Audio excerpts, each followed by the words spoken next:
कशा आहेत तुम्ही सर्व? आशा असेल सर्व ठीक असणार, आनंदी असणार, हॅप्पी असणार. तर आता सध्या 8 वाजत आहे. तर कोणी ड्युटीवर असणार, कोणी जेवण करत असणार. तर असो.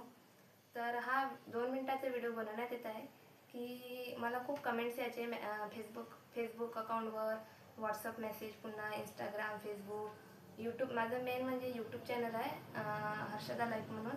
तर त्यावर खूप कमेंट यायचे. तर ताई तुम्ही सिंगिंगचे व्हिडिओ बनवत नाही, काही असे जनरल व्हिडिओ बनवत नाही, काही अपडेट नाही, काही नाही, काय झालं काही नाही. तर त्यासाठीच हा 5 मिनटं मी काढलेले आहे. माझी तब्येत अजूनही बरी नाही आहे.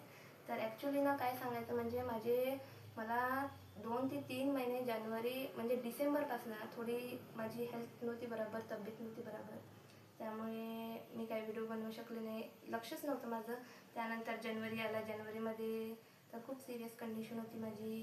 ताप, खोकला, सर्दी, पोट दुखायचं. त्यामुळे मला उलट्या वॉमिटिंग्स व्हायच्या. त्या माझी चेकअप नागपूरला केलं. ट्रीटमेंट नागपूरला सुरू होती. आणि त्यामुळे कसं व्हिडिओ बनवण्यात काही आले नाही, कमेंट्स रीड करण्यात काही आले नाही. तर माझी एक दीदी आहे मोठी. तर ती मेसेज सेंड करायची, मला सांगायची दीदी ऐसा हुआ वैसा हुआ, लोगों को कमेंट्स आ रहे, आप जल्दी ठीक हो जाओ. ठीक आहे बोली दीदी, मी जल्दी ठीक हो जाऊंगी. तर अशा प्रकारे काय आहे ना, ताप, सर्दी, खोकला, वाफ घेतली, गोळ्या घेतल्या, औषधी घेतली, तरी पण मला बरंच वाटत नाही. आधी थोडं टेम्परेचर आहे पण नॉर्मल. पण मी आज थोडा गाण्याचा प्रयत्न केला आहे तुमच्यासाठी.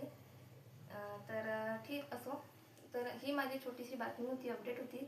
तर माफ करा, थोडी माफ करावे की तब्येत बरी नसल्यामुळे काही व्हिडिओ अपलोड करू शकले नाही.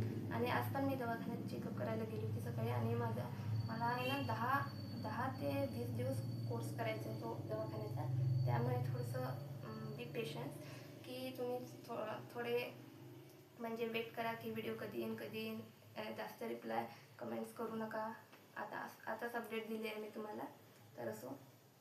तरी मी तुमच्यासाठी एक छोटंसं गाणं म्हटलं आहे की मोहम्मद रफीचं. आजच मी एक छोटंसं कोट वाचलं आहे की आपण ज्या लोकांना आपण वेळ देतो, टाईम देतो, तो टाईम न देता स्वतःवर द्या. कारण हल्लीची जी परिस्थिती आहे ना, इतकी बिकट आहे की आपण ज्या लोकांना वेळ देतो, टाईम देतो, कॉल्स करतो, ते 1-2 महिने म्हणजे आपल्याशी चांगले बोलतात की मग ते नंतर झालं, त्यांचं बोलणं झालं, त्यांना काम असलं ते बरोबर मेसेज करतात, फोन करतात आणि मग कसं विसरून जातात. हे असं नको व्हायला. तर 1-2 महिने झाले विसरून जातात. मग काही फोन बोलणार सुद्धा नाही, ब्लॉक करून टाकतात. तर अशा लोकांशी तुम्ही पण दूर राहा, ही नम्राची विनंती. आणि खरं तर स्वतःला जास्त वेळ द्या.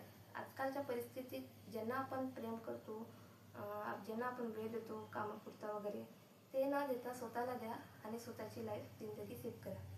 तर ठीक, भेटू पुढच्या व्हिडिओमध्ये. थँक्यू, धन्यवाद.